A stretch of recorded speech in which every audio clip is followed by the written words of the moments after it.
নমস্কার দর্শক বন্ধুরা, আমি এসে গেছি রেখার রান্নাঘর নিয়ে।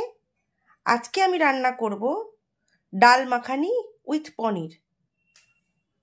ডাল মাখানি পনির দিয়ে রান্না করতে আমার যা যা লাগছে, প্রথমে আমি 400 গ্রামের মতো পনির নিয়ে নিয়েছি।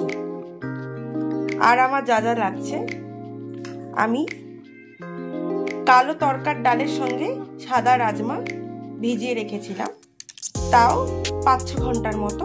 এবার সেটা জলটা ঝরিয়ে নিয়েছি। আপনারা আর একটু সময় রাখতে পারেন। 250 মতো আমি তরকার ডাল নিয়েছি, কালো তরকার ডাল। তার সঙ্গে আমি 100 গ্রামের মতো রাজমাকে অ্যাড করে নিয়েছি। এটা আপনারা পরিমাণে বাড়াতেও পারেন। আর আমার যা যা লাগছে, আমার লাগছে 1 বাটি পেঁয়াজ, ছোট বাটির 1 বাটি টমেটো বাটা, লাগছে 8-10 কোয়া রসুনকে আমি পেস্ট করে নিয়েছি, 1 থেকে 1.5 ইঞ্চি আদাকে আমি ক্রাশ করে নিয়েছি, মানে পেস্ট মতোই করে নিয়েছি। নিয়ে নিচ্ছি সামান্য বাটার 25 গ্রামের মতো, নিচ্ছি কাসুরি মেথি,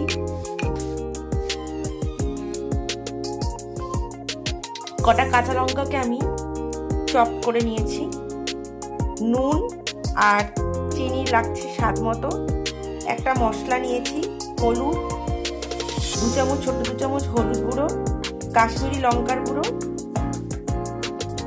আর নিচ্ছি লঙ্কার গুঁড়ো, জিরের গুঁড়ো, ধনের গুঁড়ো, আর নিচ্ছি ফ্রেশ ক্রিম, 1 বাটি টমেটো পেস্ট, রান্নার জন্য সাদা তেল। এই দিয়েই আমার আজকে রান্নাটা শুরু করব। তো প্রথমেই আমি কুকারের মধ্যে বয়েল করার জন্য ডালটা নিয়ে নেব। কুকারের মধ্যে আমি ডালটা নিয়ে নিচ্ছি।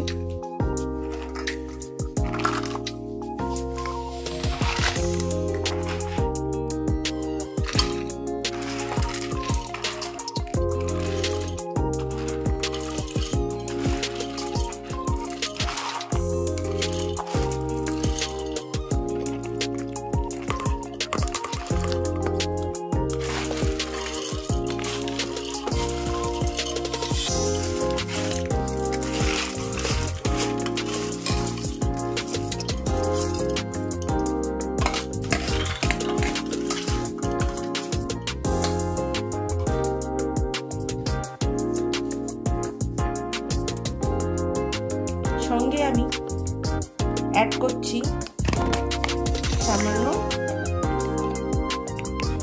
এই এতটুকু মতো হলুদের গুঁড়ো,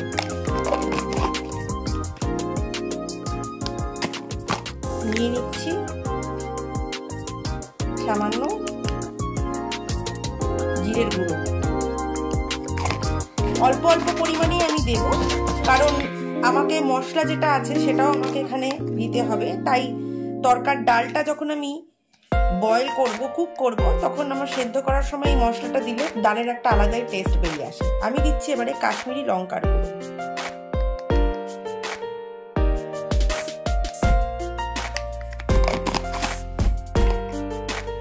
দিচ্ছি সামান্য ধনের গুঁড়ো,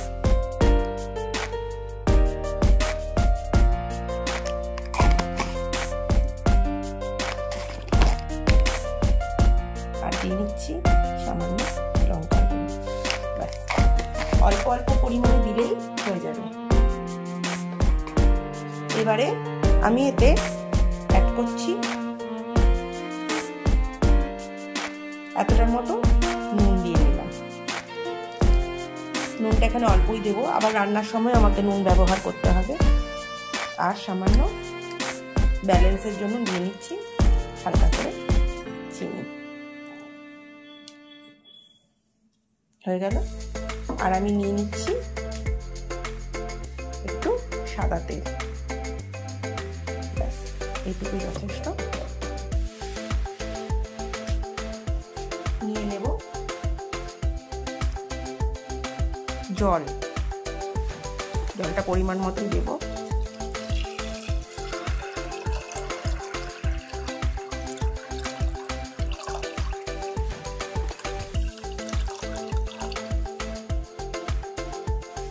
এবার আমি কুকারের ঢাকনাটা আটকিয়ে এটাকে একদম পুরো ডালটা গলে যাওয়া অবধি সেদ্ধ করব।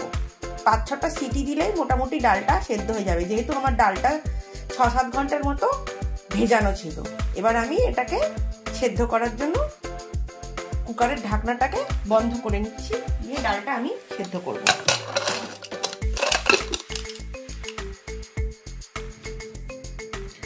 ওভেনের মধ্যে কুকারটা রেখে গ্যাসের ফ্লেম আমি অন করে দিলাম এবং আমি যতক্ষণ অবধি ডালটা সেদ্ধ হচ্ছে ততক্ষণ কুক করতে থাকবো। অন্তত 5-6টা সিটি দিলে তারপরে কিছুক্ষণ ডাল মানে কুকারটাকে আমি ফ্লেম অফ করে রেখে দেবো, তাতেই আমার ডালটা গলে সেদ্ধ হয়ে যাবে। ওভেনে একটা আমি কড়া বসিয়ে নিলাম, নিয়ে গ্যাসের ফ্লেম অন করে নিচ্ছি। নিয়ে এবার আমি সাদা তেলটা অ্যাড করলাম। এই রান্নাটা যেহেতু ডাল মাখানি, তো ডাল মাখানিতে আমাদের সব থেকে আগে উচিত বাটার ইউজ করে রান্না করা।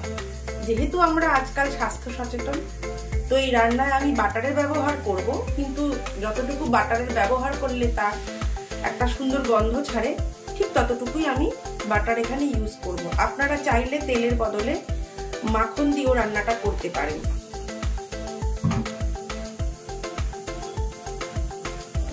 তেলটা গরম হওয়া অবধি আমি ওয়েট করছি। দিয়ে নিচ্ছি আমি পেঁয়াজটা ভাজার জন্য। সামান্য গরম হলেই যথেষ্ট। আমি পেঁয়াজটা দিয়ে নিলাম।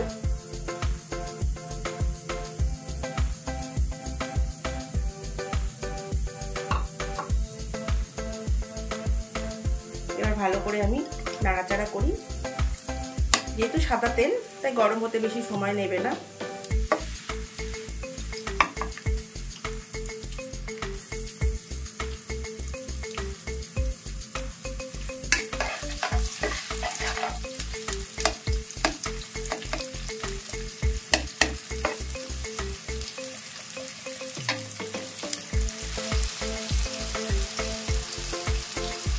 আমি এবারে অ্যাড করছি আদা বাটাটা।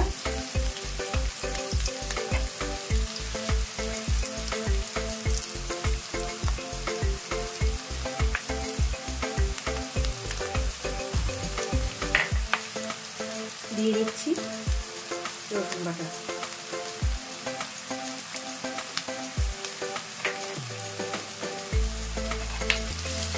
এবার এটা ভালো করে নাড়াচাড়া করে এই যে কাঁচা গন্ধটা আছে এটা চলে যাওয়া অবধি আমি জাস্ট একটু নাড়াচাড়া করব।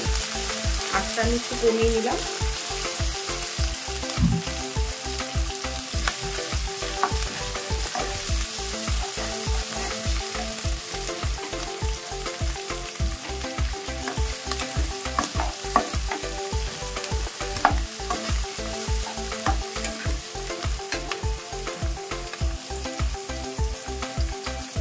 দিয়ে নিচ্ছি আমি টমেটো বাটা। এবার টমেটো বাটাটা দিয়ে আমি ধিমে আঁচে নাড়তেই থাকবো যতক্ষণ না অবধি টমেটোর কাঁচা গন্ধটা চলে যায়। এবারে আমি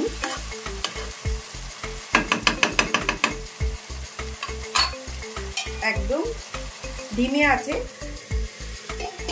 ঢাকা দিয়ে রাখছি, যাতে টমেটো আদার পেস্টগুলো সব ভালো মতো তেলেতে মজে যায়।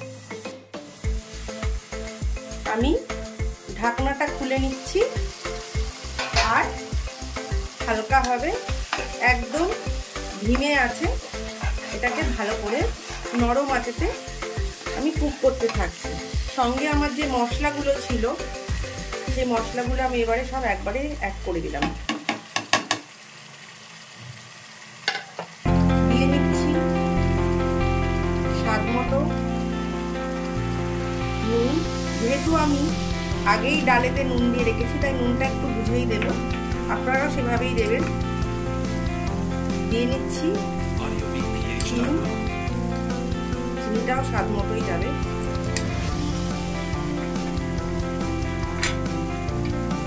কাঁচা লঙ্কার যে কুচো ছিল সেগুলো আমি এবার দিয়ে দিলাম।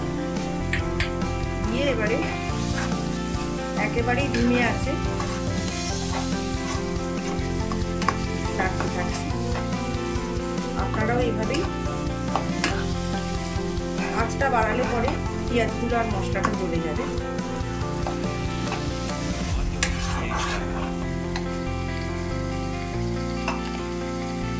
একটু সামান্য জল অ্যাড করছি,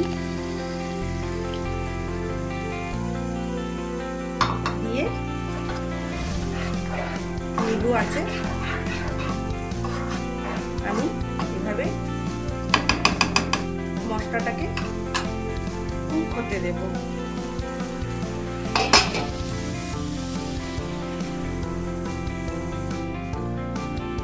ঢাকনাটা আমি খুলে নিচ্ছি। মশলাটাকে এবারে ভালো করে আর একটু সাঁতলিয়ে নেব। দেখুন মশলা থেকে তেলটা বেরিয়ে এসেছে। আমি এখানে কাসুরি মেথিটা অ্যাড করছি। এটা আপনারা পরেও অ্যাড করতে পারেন, বাট আমি আগেই অ্যাড করি।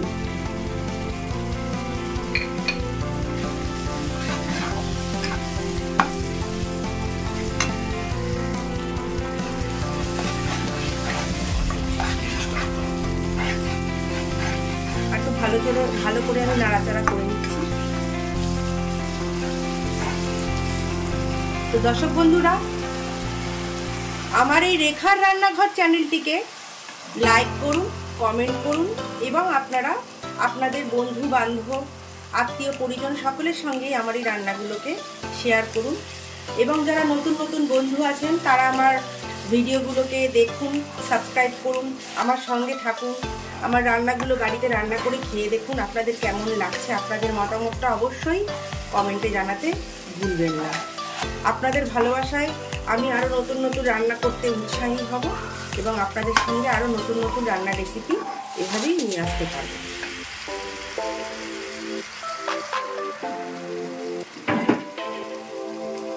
দেখুন আমার ডালটা সেদ্ধ হয়ে গেছে। আমি সেদ্ধ ডালটা এবারে মধ্যে দিয়ে দিচ্ছি।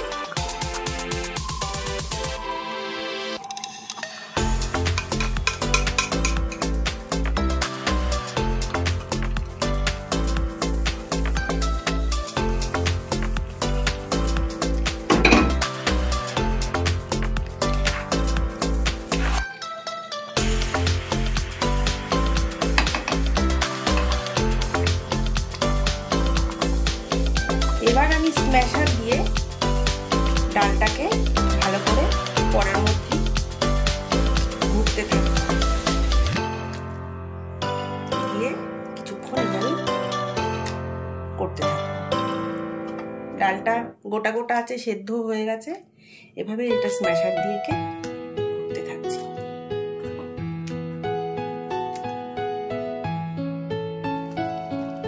আমি পনিরগুলো এখানে ভাজিনি, পনিরগুলোর মধ্যে কাঁচা অবস্থায় ছেড়ে দিচ্ছি। দিয়ে আরো একটু ভালো করে নাড়াচাড়া করব।